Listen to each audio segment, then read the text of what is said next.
देखिए, हमारा विषय है विवाह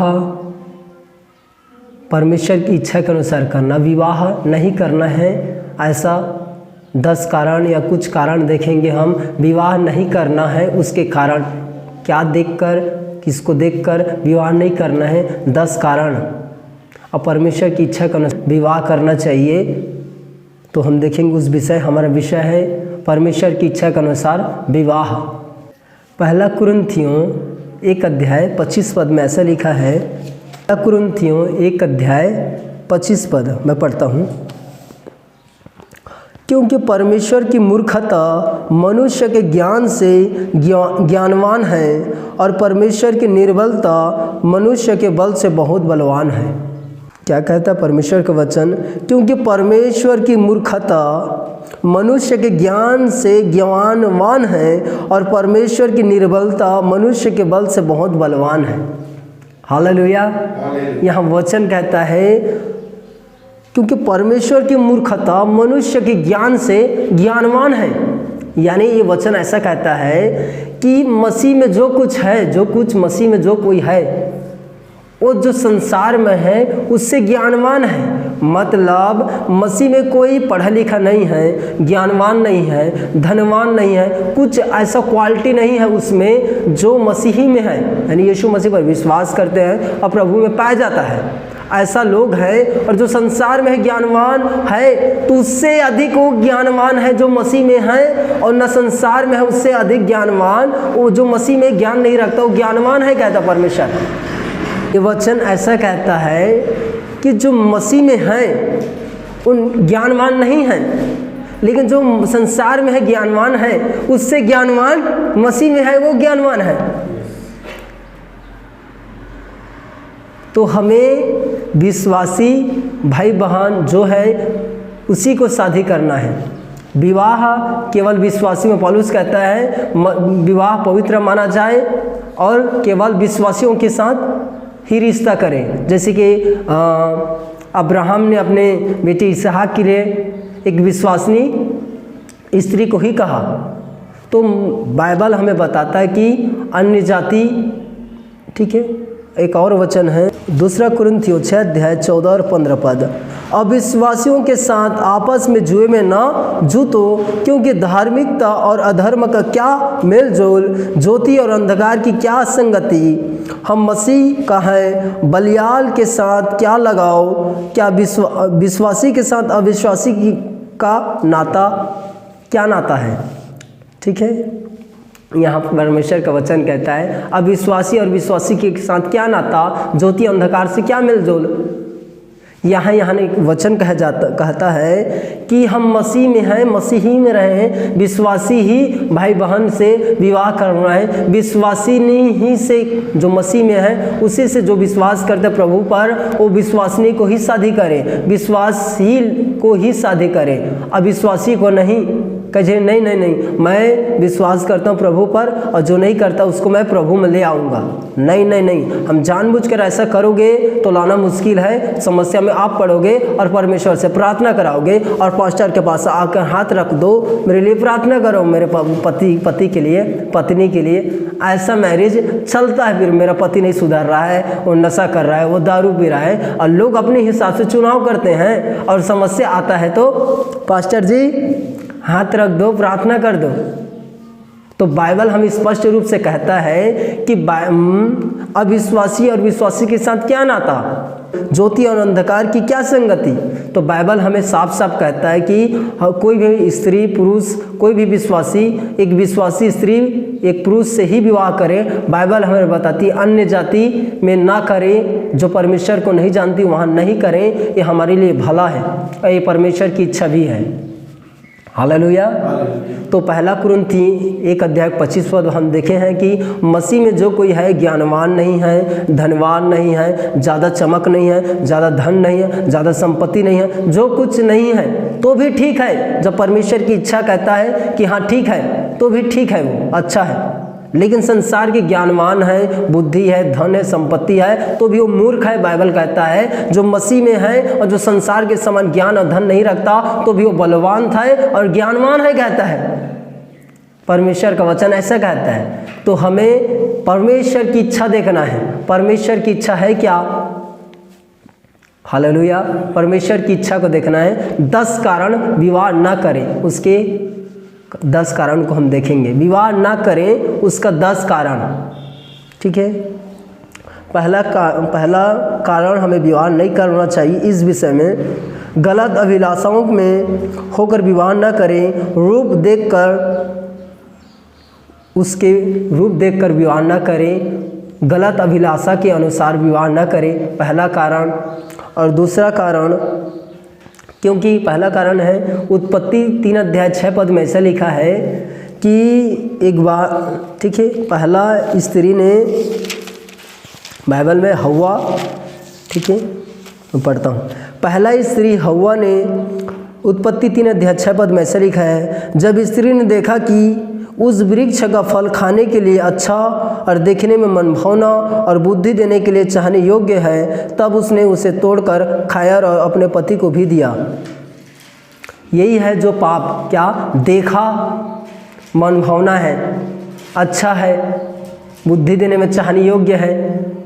तो लोग कई जने देखकर गलत अभिलाषा के कारण के विवाह कर लेते हैं और तकलीफ पाता है। मेरा पति मुझसे प्यार नहीं करता, मेरी पत्नी मेरी बात नहीं सुनता, दारू पीता है, झगड़ा करता है, मारता है, पीटता है, और उसके बाद पास्टर जी हाथ रख दो, प्रार्थना कर दो। तो हमें अपनी इच्छा के अनुसार नहीं, परमेश्वर की इच्छा है क्या, उसमें हम ध्यान देना है, उसकी इच्छा को खोजना है। गलत अभिलाषा के अनुसार विवाह नहीं करें, उसको देखकर, और जो कोई भी सुंदर है तो उसके विषय में सोचते ना रहें। हालेलुया, ठीक है। और दूसरा कारण है विवाह ना करें, किसी के प्रति आकर्षण के कारण विवाह न करें। किसी के अभिषेक, वरदान या आराधना को देखकर, या किसी भी मेरा सोच, मेरा विचार उससे मेल जोल करता है, उससे विवाह ना करें उसको देखकर, ठीक है। रूप देखकर आकर्षण, यानी आकर्षित हो जाए, ये अच्छा है, ये अच्छा, इसके पास बुद्धि है, ये अच्छा आराधना करता है, ये अच्छा वचन प्रचार करता है, ये नहीं, ये अच्छा अभिषेक है, अच्छा भविष्यवाणी करता है, नहीं नहीं नहीं, ये अच्छा है। नहीं, अभिषेक, वरदान, आराधना, आकर्षण होकर अभिषेक के कारण विवाह नहीं करना है। परमेश्वर की योजना से बाहर आ जाएंगे हम फिर। तो क्या करना है? परमेश्वर की इच्छा खोजना है। वो अच्छा है, वो मिलजुल खाता है, अच्छा है, लेकिन बस हम उसी में देख रहे हैं कि अभिषेक को देख रहे हैं, वरदान को देख रहे हैं, आराधना को देख रहे हैं, नहीं अच्छा आराधना करता है, नहीं अच्छा प्रार्थना करता है, अच्छा वचन बता, नहीं नहीं नहीं, हम आकर्षण के कारण विवाह ना करें कोई पुरुष कोई स्त्री से, ना कोई पुरुष नई स्त्री से। समझ रहे हैं? आकर्षण से एक्टिव, यानी अट्रैक्ट हो के शादी ना करें किसी से। ये बहुत ज़्यादा हो रहा है अभी, ये चल रहा है बहुत। क्या चल रहा है बोलने से यही चल रहा है जो मैं बोल रहा हूँ, यही चल रहा है। आज लड़की लड़का भाग रहे हैं माता पिता को छोड़कर, और उसको पसंद आया, मेरे वो अच्छा लगा, मुझको ऐसा लगा कर ऐसा हो रहा है। आज मसीह में भी हो रहा है, विश्वासियों में, और अन्य जाति में तो बात ही छोड़ो। तो ऐसा नहीं करना है, हमें परमेश्वर की योजना में आना है और उसको देखना है कौन कैसा है। आकर्षण या उसमें होकर, उसमें देखकर, वरदान को किसी का अभिषेक को देखकर, किसी और चीज़ को देखकर पसंद नहीं करना है। परमेश्वर की योजना उसमें खोजना है, परमेश्वर की इच्छा खोजना है। हालेलुया, ठीक है। और मेरा सोच, मेरे विचार मेल खा रहा है तो मैं इससे विवाह कर लूँ, नहीं नहीं नहीं नहीं। परमेश्वर की इच्छा है क्या? नहीं है तो ना मत कीजिए, है तो बिल्कुल कीजिए, लेकिन परमेश्वर की योजना को हम ढूंढें, उसकी इच्छा को ढूंढें। हम उसकी योजना में कैसे देखें उसको बाद में देखेंगे। और तीसरा कारण है विवाह करना है, ऐसा सोच के विवाह नहीं करना है। विवाह करना है सोच कर विवाह ना करें, ठीक है। हम तीसरा देख रहे हैं, विवाह करना है ऐसा सोचकर विवाह नहीं करें। मुझे विवाह करना है ऐसा सोचकर नहीं, अब कुछ नहीं है तो हो गए तो उम्र, अब चलो विवाह करते, ऐसा सोचकर विवाह ना करें। बाइबल हमें कुछ और दूसरा चीज़ बताता है, उसको हम देखेंगे वचन क्या कहता है। तीसरा कारण में 1 कुरिन्थियों 7 अध्याय, ठीक है, 2 पद, परंतु व्यभिचार के डर से हर एक के पुरुष की पत्नी हर एक स्त्री का पति हो। ठीक है, ये वचन ऐसा कहता है हर एक स्त्री और पुरुष का विवाह हो, ऐसा कहता है दो पद। लेकिन आगे पद क्या कहते हैं उसको हम देखें, कई जन यही बात को लेते हैं और हर के ऊपर थोपते हैं।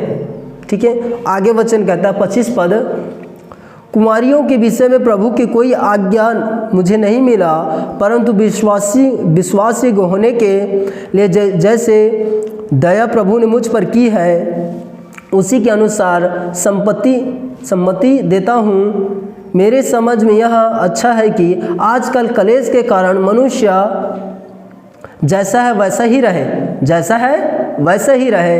यदि तेरी पत्नी है तो उससे अलग होने का यत्न न कर, यदि तेरी पत्नी नहीं है तो पत्नी की खोज न कर, परंतु यदि विवाह भी करे तो पाप नहीं, और यदि कुंवारी बिहाय जाए तो पाप नहीं, परंतु ऐसे को शारीरिक दुख होगा, मैं बचना चाहता हूँ।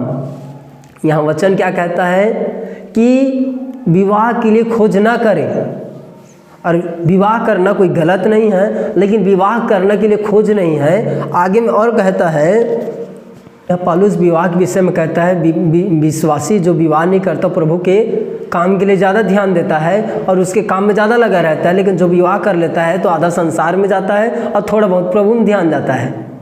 तो इसमें भेद है, कहा है। तो आगे ही में कहता है 35 पद में, मैं यह बात तुम्हारे लाभ के लिए कहता हूँ, न कि तुम्हें फंसाने के लिए, वरन इसलिए कि जैसा शोभा देता है वैसा ही किया जाए। तुम एक चित्त होकर प्रभु की सेवा में रहो।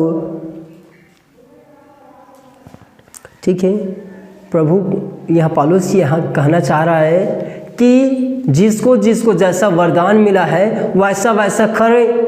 हर एक को यहाँ बाइबल ऐसा कहता है, यहाँ समझे, मुझे विवाह करना ही है, उम्र हो गया अब करना ही है, ऐसा करके विवाह ना करें। बाइबल कहता है कि ऐसा भी है कि परमेश्वर ऐसा वरदान देता है कि वो व्यक्ति विवाह नहीं करे तो भी चलेगा। बाइबल कहता है तो क्या वैसा है, ऐसा भी है जो विवाह नहीं करें तो भी वो जीवन जी सकते हैं, अच्छा से पवित्रता से अच्छा जीवन जी सकते हैं। लेकिन परमेश्वर ने हर एक को वरदान दिया है। वरदान मतलब दया किया है, वरदान वो ऐसा रह सकता है जीवन भर पवित्रता से, ऐसा भी वरदान दिया जाता है, लेकिन हर एक को नहीं दिया जाता, तो सबको नहीं दिया जाता। तो इसी कारण है कि मुझे विवाह करना है, इस कारण हमें विवाह नहीं करना है। क्या परमेश्वर की इच्छा को, प्रभु आपकी इच्छा है क्या इस साल मैं विवाह करूं, प्रभु इच्छा है क्या मैं ऐसा करूं, तो यहाँ इच्छा खोजना है, मुझे विवाह ही करना है बोल के ऐसा नहीं करना है। समझ रहे हैं? तो परमेश्वर की इच्छा खोजना है, परमेश्वर की इच्छा। और चौथा कारण है, ठीक है, विवाह नहीं होने का डर के कारण विवाह कर लेना। चौथा कारण है विवाह नहीं हो रहा है, विवाह नहीं हो रहा है, इस कारण कोई भी मिले विवाह कर लिया जाए, कोई भी मिले।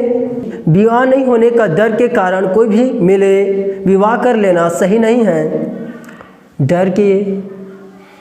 डर रख के विवाह ना करें। नहीं मेरा उम्र हो रहा है, मुझे नहीं मिल रहा है, कोई समस्या हो रहा है, नहीं मुझे विवाह करना है, डर के कारण जो भी मिले विवाह कर लो। इस कारण से कर लेने से समस्या उत्पन्न होगा, कोई पसंद नहीं करेगा। नहीं तो मैंने ऐसा सोचा था, मेरे साथ ऐसा हो गया, मुझे पसंद नहीं था तो भी मैंने शादी कर लिया, अब बाद में समस्या। तो प्रार्थना कर दीजिए मास्टर जी। तो क्या है, हमें चुनाव ही सही करना है। बाइबल हमें बुद्धिमान बनाता है और परमेश्वर हमें बुद्धि देता है।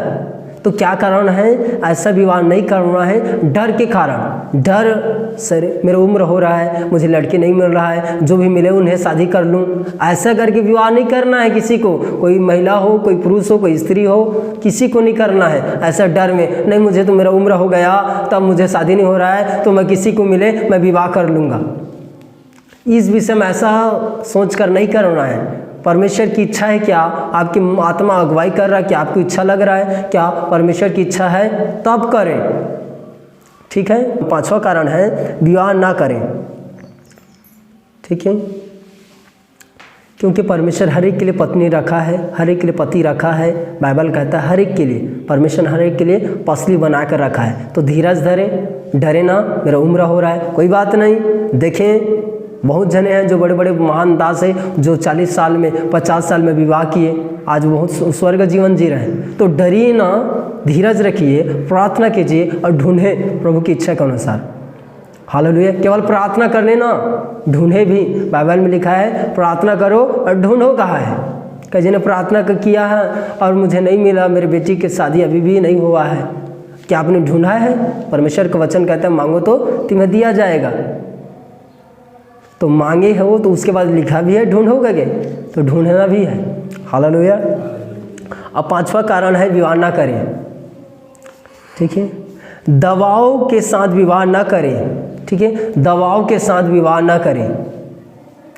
कोई पसंद नहीं है आपको तो भी दबाव के साथ विवाह ना करें।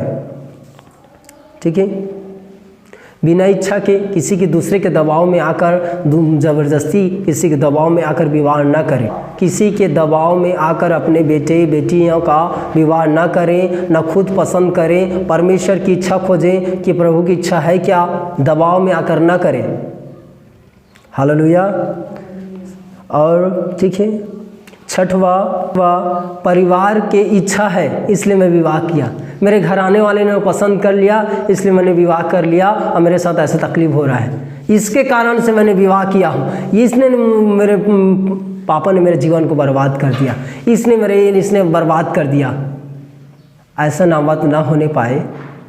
किसी परिवार की इच्छा के अनुसार विवाह ना करें।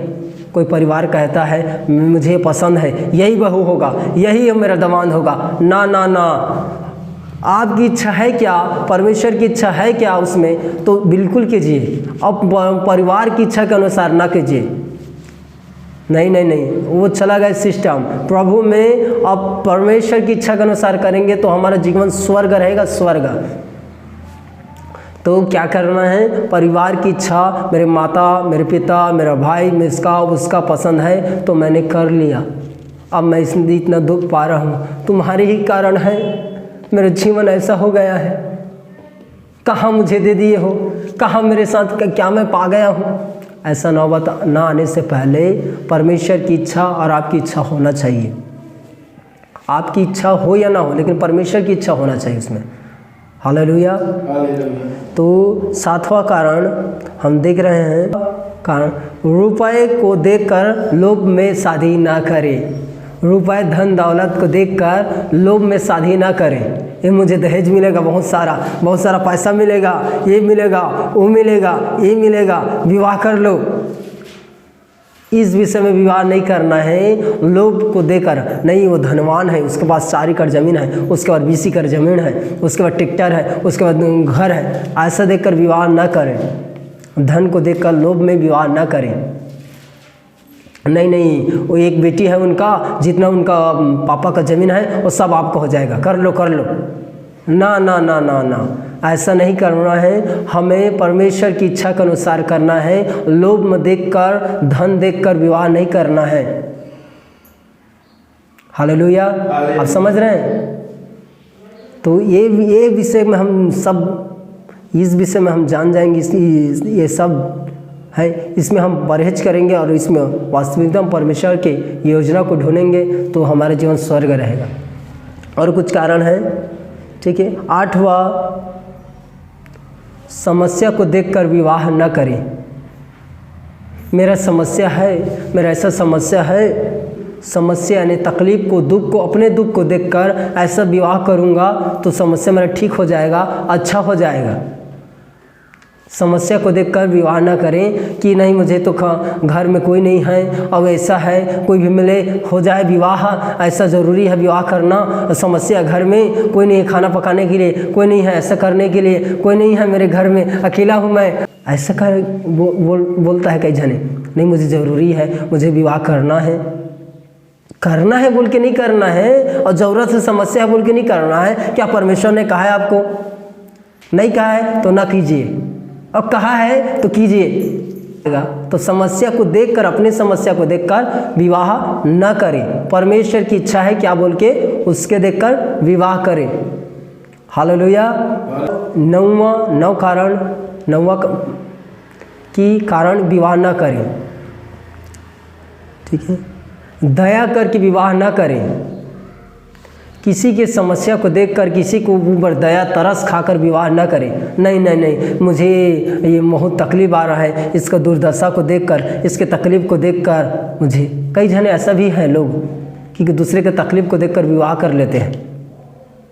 तो दया कर समस्या को देखकर तरस खाकर विवाह न करें। वो परमेश्वर की इच्छा नहीं है, वैसा आपकी इच्छा है, वो परमेश्वर की इच्छा नहीं है। तो परमेश्वर की इच्छा के अनुसार करना है, तरस खाकर दया दिखाकर विवाह नहीं करना है। हालेलुया। परमेश्वर की इच्छा खोजना है। परमेश्वर की इच्छा है क्या तो ठीक है, नहीं तो नहीं, दया करके नहीं। आगे 10वां कहता है 10 कारण विवाह ना करें। समस्या सही हो जाएगा, सब कुछ सेटल हो जाएगा, अच्छा हो जाएगा, समस्या ठीक हो जाएगा, विवाह कर लूँगा तो मुझे पद है, वो नौकरी वाली है, मेरा जो समस्या हो रहा है वो ठीक हो जाएगा और मेरा समस्या सेटल हो जाएगा, पद वाला है, पैसा मिलेगा, धन मिलेगा, और मेरा समस्या सब सॉर्ट आउट हो जाएगा, पूरा स्वर्ग का जीवन जीऊँगा, ये विवाह हो जाएगा इससे, धनवान पार्टी से। तो क्या कहता है लोग, ये धनवान पार्टी वाला से विवाह कर लूँगा, पद वाले से, तो मेरा समस्या सेटल हो जाएगा, मुझे कोई तकलीफ दुख नहीं आएगा। ऐसे है आज बहुत सारा जवान, और दिखते हैं वो गाड़ी में घूम रहा है, महंगा गाड़ी में, देखने से घर नहीं उनके पास, देखने जाने से बाद ऐसे बहुत सारा, मैं कितना उदाहरण दे सकता हूँ और मैं कितना आँखों में देखा हूँ, कैसे विवाह हुआ है, भाग भाग कर आज जीवन संघर्ष कर रहे हैं, दुख और तकलीफ के सिवाय और कुछ नहीं है। क्या देख रहा है, कई जन रूप देख रहे हैं, कई जन धन देख रहे हैं, पद देख रहे हैं, गाड़ी देख रहे हैं, गड़ गड़ गड़ गड़ गड़ भगा रहे हैं, तो क्या है, हाँ अच्छा है, बहुत अच्छा है, इसके बाद धनवान है। धन देखकर, पद देखकर ये समस्या मेरा ठीक हो जाएगा, मेरा परिवार मस्त हो जाएगा, स्वर्ग हो जाएगा, मेरा पापा मम्मी का देखभाल करेगा, ऐसे करेगा, ये ऐसा है, वैसा है, ये ऐसा बोल के विवाह कर लेते। नहीं, ये धनवान व्यक्ति है, इसके साथ करूँगा तो मुझे खेत नहीं जाना पड़ेगा। तो क्या है, लोग धन को देखकर, लोग पद को देखकर समस्या मेरा ठीक हो जाएगा बोल के ऐसे में विवाह कर लेते हैं। उसके बाद समस्या आता है तो पास्टर जी प्रार्थना करें मेरे पति के लिए, मेरे पत्नी के लिए, बहुत झगड़ालू है, मैं कहाँ मिल गया। बाइबल कहता है परमेश्वर की ओर से, यहोवा की ओर से बुद्धिमान स्त्री मिलता है। तो उसकी इच्छा में रहोगे तो बुद्धिमान मिलेगा, स्वर्ग मिलेगा, वो घर को बनाएगा, टूटा घर रहेगा और कुछ नहीं रहेगा तो भी वो बना देगा।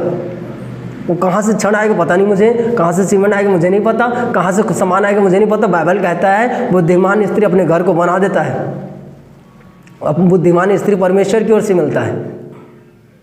तो ये 10 कारण है जो हमने देखे हैं। मैं दोबारा रिपीट करता हूँ, ध्यान से सुने। इस बात में आप चूक रहे हैं तो इसमें बिल्कुल ना चूकें। आप किसी के धन को देखकर, रूप को देखकर, तो हम एक बार रिपीट करता हूँ, ठीक है। पहला, अभिलाषा, गलत अभिलाषा के कारण विवाह न करें। कोई स्वरूपवान है उसके विषय में लगातार सोचते ना रहें। कोई गलत अभिलाषा के में विवाह न करें देखकर, ठीक है, पहला। दूसरा, किसी के प्रति आकर्षण यानी उसके अभिषेक को देखकर, वरदान को देखकर, भविष्यवाणी को देखकर, प्रार्थना को देखकर, आराधना को देखकर, अच्छा बुद्धि है, इंग्लिश फर्राटा बोलता है, हिंदी लिखता पढ़ता है, अच्छा पढ़ा लिखा है, ज्ञानवान है, मेरा सोच, मेरे विचार उससे मेल खाता है, मैं इससे विवाह कर लूँ, मेरे लेवल का है। ना ना ना ना, ऐसा ना करें। नहीं, मैं इससे विवाह करूँगा तो मुझे आराधना करने का ज़रूरत है, मुझे प्रचार करने वाला चाहिए, तो उससे कर लूँ तो उनका मेरा संगति अच्छा रहेगा और प्रभु के काम को हम तेज़ी के साथ कर पाएंगे। ऐसा नहीं करना है। परमेश्वर की इच्छा खोजना है, आपकी बुद्धि को घुसाड़ना नहीं है इसमें, ठीक है। कई जन इस बात में संघर्ष करते हैं, इस बात में लगे रहते हैं कि इनसे विवाह हो जाएगा, अच्छा प्रचारक है, या अच्छा आराधना करने वाला है, या अच्छा ऐसा भविष्यवाणी करने वाला है, इसके साथ में दोनों जन विवाह कर लेंगे तो अच्छा से सेवकाई को चलाएंगे और अच्छा से सेवकाई को करेंगे। ना ना, अपनी बुद्धि को ना घुसड़ें, अपनी बुद्धि को ना लगाएं, परमेश्वर पर भरोसा रखें और उसकी इच्छा खोजें। बाइबल कहता है, ठीक है। बहुत ज़्यादा ऐसा होता है, ये अच्छा वचन प्रचार करता है, अच्छा आराधना करता है, अच्छा बुद्धिमान व्यक्ति है, अच्छा गुणवान व्यक्ति है, अच्छा बुद्धिमान है, इसके साथ मेरे पास भी ऐसा बुद्धि है और इनके पास भी ऐसा बुद्धि है, दोनों जन ऐसा काम करेंगे, वो इंजीनियर है, वो इंजीनियर है, घर बनाने वाला, और मैं भी बनाने वाला है, तो एक पॉलिश करने वाला पेंटर है, तो दोनों करेंगे तो साथ में घर को हम निर्माण कर पाएंगे। ऐसा जोड़ी हो जाए बोल के विवाह नहीं करना है। परमेश्वर की इच्छा उसमें खोजना है। परमेश्वर की इच्छा है क्या, है तो ठीक है, नहीं तो नहीं। मैच खाता है, सब कुछ मैच खाता है, बुद्धि ज्ञान समझ तो भी नहीं। परमेश्वर की इच्छा है क्या उसमें, है तो ठीक है, ठीक है। और तीसरा, विवाह करना ही है ऐसा सोचकर विवाह ना करें। परमेश्वर की इच्छा सोचे, उसकी इच्छा पूछे कि क्योंकि बहुत सारा लोग परमेश्वर ने बिना विवाह करने के लिए भी बुलाए हैं। ऐसे स्त्री भी बिना विवाह के लिए विवाह नहीं होगा, ऐसा भी बुलाया है परमेश्वर ने। तो परमेश्वर के इच्छा खोजे। चौथा, विवाह नहीं होने के डर के कारण विवाह कर लेना जिसको मिले वैसा, इसमें नहीं करना, इसमें धीरज धरना है। परमेश्वर ने हर एक के लिए रखा है, लिखा है इफिसियों 2:10 में, हम परमेश्वर के बनाए गए हैं और परमेश्वर उस भले कामों के लिए सीजे गए हैं जो परमेश्वर ने आपके लिए और मेरे लिए पहले से तैयार किया है। योजना तैयार किया गया है आपके लिए और मेरे लिए। तो उस योजना में परमेश्वर पहले से तैयार किया है, उसमें आपका विवाह का योजना भी है। उसकी योजना को खोजें, उसकी इच्छा को खोजें। हालेलुया। तो यहाँ वचन क्या कहता है, विवाह के डर में मेरा उम्र हो रहा है, ऐसा हो रहा है, वैसा हो रहा है, धीरज धरे, प्रार्थना करें, प्रभु की इच्छा खोजें। हालेलुया। उस विषय में प्रार्थना करें, हाँ प्रभु आपकी इच्छा है क्या उससे, नहीं तो खारिज, है तो ठीक है। पांचवा, दबाव के में विवाह न करें। इच्छा नहीं होने से, ठीक है, इच्छा नहीं होने से फिर दबाव में विवाह न करें। छठवा, परिवार का इच्छा है तो मैंने विवाह कर लिया, मेरे पापा ने ऐसा कहा, मेरे पापा ने पसंद किया, मेरे माँ ने पसंद किया तो मैंने विवाह कर लिया, ऐसा नहीं करना है। आप परिवारों की इच्छा के अनुसार नहीं, परमेश्वर की इच्छा है क्या, तब ठीक है। हालेलुया। और सातवां, लोभ में शादी नहीं करना है। लोभ में शादी नहीं करना है, रुपए को देखकर, किसी दूसरे चीज़ को देखकर शादी नहीं करना है, धन को देखकर, ठीक है। और आठवां, समस्या को देखकर विवाह न करें। समस्या को देखकर विवाह न करें कि ये परिस्थिति ऐसा ठीक हो जाएगा, समस्या को देखकर नहीं, अब मुझे समस्या आ रहा है, मेरे जीवन में तकलीफ आ रहा है, दुख आ रहा है, अब मैं विवाह करूँगा तो ठीक हो जाएगा, विवाह करने से ऐसा हो जाएगा। अच्छा नहीं, समस्या आया है तो उसकी मतलब विवाह करो ऐसा नहीं कहता परमेश्वर। तो क्या समस्या आया है तो उस परिस्थिति में परमेश्वर कहता है विवाह करो तो ठीक है, और पसंद है जिसने आपने कहा उसको ठीक है। लेकिन समस्या आ गया है तो मुझे अब खाने के लिए समस्या हो रहा है तो मैं विवाह कर लूँ, क्या परमेश्वर ने आपको कहा है? क्या परमेश्वर की इच्छा है? क्या आपने पसंद किया हो? क्या वो परमेश्वर की इच्छा में है? क्या परमेश्वर की योजना में है? इफिसियों 2:10 के अनुसार नहीं है तो खारिज करें, परमेश्वर से सुने, समय लें, धीरज धरें। हालेलुया। 9वां, दया करके विवाह न करें। किसी के ऊपर तरस खाकर, किसी की परिस्थिति को देखकर उस पर दया खाकर विवाह न करें, शादी न करें, ठीक है। और 10वां, विवाह करने से सारा समस्या ठीक हो जाएगा, ठीक हो जाएगा। धन पद, मेरा समस्या सही हो जाएगा, धन को पा जाऊंगा, ये नौकरी वाली है, ये नौकरी करता है, ये नौकरी करती है, ये नौकरी करता है, इसके पास बहुत सारा धन है, ये समस्या आएगा तो मेरे परिवार में ये समस्या चला जाएगा और समस्या सही हो जाएगा, परिस्थिति ठीक हो जाएगा। इसी को विवाह करूंगा तो मेरा सारा परिस्थिति ठीक हो जाएगा, इसको ऐसा कर लूँगा तो ये समस्या ठीक हो जाएगा। इस दशा में विवाह ना करें, उस विषय में परमेश्वर की इच्छा खोजें। परमेश्वर की इच्छा है क्या उससे विवाह करने के लिए तो ठीक है, नहीं तो ना करें। हालेलुया। 10 कारण हैं, आप इसे कई बार सुने, समझें और इसके अनुसार आप फैसला करें, परमेश्वर की इच्छा सुने। पर जिनके विवाह हो चुके हैं उनको प्रभु का वचन क्या कहता है? परमेश्वर का वचन क्या कहता है? जिनकी विवाह हो चुका है, जिनका पति विश्वास नहीं करता या उनकी पत्नी विश्वास नहीं करता है, प्रभु में नहीं है, तो परमेश्वर का वचन उसके विषय में क्या कहता है? हम देखेंगे पहला पत्रस 3 अध्याय 1 पद से, हे पत्नियों, तुम भी अपने अपने पति के अधीन रहो, इसलिए कि यदि इनमें से कोई ऐसा हो जो वचन को नहीं मानता हो, तब भी तुम्हारे भय सहित पवित्र चाल चलन को देखकर बिना वचन के अपनी अपनी पत्नी के चाल चलन देखकर खींचा आ जाएगा। वचन कहता है पति विश्वास नहीं करता है, पत्नी विश्वास करता है, लेकिन पत्नी की चाल चलन, उनकी स्वभाव, उनके पति के अधीन रहने के कारण, उनके चाल चलन के द्वारा वो पति जो विश्वास नहीं करता वो भी प्रभु में आ जाएगा। कहते हैं उनके लिए प्रार्थना करे, उनसे प्रेम करे, उनकी आदर करे। पति का जो भी है समस्या करता है, दुख देता है, जैसा भी समस्या करता है, जैसा भी उनसे प्रेम करे, उनकी आदर करे, वो खींचा आ जाएगा, वो प्रभु में आ जाएगा, उनके चाल चलन बदल जाएगा, उनके स्वभाव परिवर्तन हो जाएगा। लेकिन कई पत्नी कहता है कि जब मेरा पति सुधर जाएगा तब उनकी बात को मानूंगा, उसका आदर करूंगा, उनसे प्रेम करूंगा। नहीं, बाइबल कहता है पहले उनसे प्रेम करे, उसकी आदर करे, उसकी अधीन रहे। जितना पत्नी अपने पति के अधीन रहेगा उतना पति उनसे प्रेम करेगा। ठीक है, एक बार और कहता हूँ, जितना पत्नी अपने पति के अधीन रहेगा उतना पति उनका प्रेम करेगा उनको।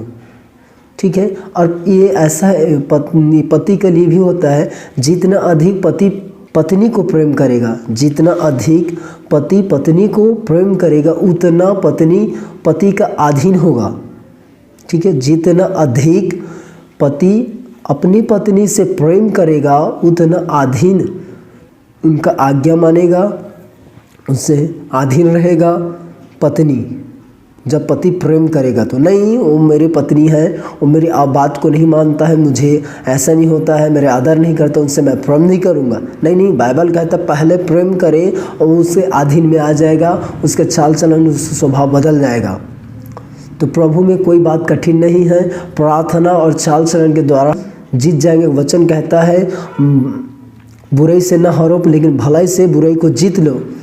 ठीक है, हमारे लिए कोई बात असंभव नहीं है, हम परमेश्वर के लिए कोई बात असंभव नहीं है, और न हमारे लिए कोई चीज़ असंभव है। सब कुछ हो सकता है और सब कुछ प्रार्थना और चाल चलन के द्वारा जीत सकते हैं। Hallelujah, hallelujah. हम कैसे जान सकते हैं कौन अच्छा है कौन खराब है? कुछ चीज़ को मैं बताता हूँ, वो विषय नहीं है हमारा। तो भी एक व्यक्ति आत्मा के फल से पहचाना जाएगा, जो हृदय में भरा है वो मुँह में आएगा। और आत्मा के फल से यानी जे पेड़ को हम पहचान सकते हैं उनके फलों के द्वारा कि वो कौन सा पेड़ है। आम लगा है तो आम का पेड़ है, और उसमें और दूसरा लगा है नींबू का पेड़, फल लगा है तो नींबू का पेड़ है। तो उसी प्रकार से पेड़ की पहचान किससे होती है? फल से। तो उस व्यक्ति का जीवन चाल चलन, क्या उसमें धीरज है, क्या उसमें कृपा है, क्या उसमें आनंद है, शांति है, संयम है, भलाई है, नम्रता है, दीनता है, वो फल दिखेगा। तो वो फल को हम देखना है। एक स्त्री एक पुरुष में आत्मा के फल को देखना चाहिए और परमेश्वर की इच्छा को देखना है। हालेलुया। धन को नहीं देखना है, पद को नहीं देखना है। ठीक है, तो हमें आत्मा के फल को देखना है और परमेश्वर की इच्छा को देखना है। हालेलुया। तो प्रभु इन वचनों के द्वारा हमसे बातचीत किया है, हम आपका धन्यवाद करते पिता। जो सुना है प्रभु यीशु के नाम से प्रभु, उनसे आपने बोला और बातचीत किया पिता, हम धन्यवाद करते पिता। जो सुना है प्रभु उसी के अनुसार करें पिता। प्रभु आपकी इच्छा खोजे पिता, आपकी इच्छा में ही प्रभु सब कुछ है पिता। हम धन्यवाद करते पिता, क्योंकि लिखा है प्रभु, आओ प्रभु जो आपकी ओर से स्त्री पुरुष मिलता है वो बुद्धिमान रहता है, कहा प्रभु। और परमेश्वर पिता ऐसा प्रभु उनके साथ होने पाए जो सुना है पिता, और वो उसके अनुसार चयन करने पाए परमेश्वर पिता। आपकी आवाज़ को सुनकर आपकी इच्छा को में होकर पिता धन्यवाद करते पिता। प्रभु यीशु मसीह के नाम से मांगते पिता, आमीन आमीन आमीन।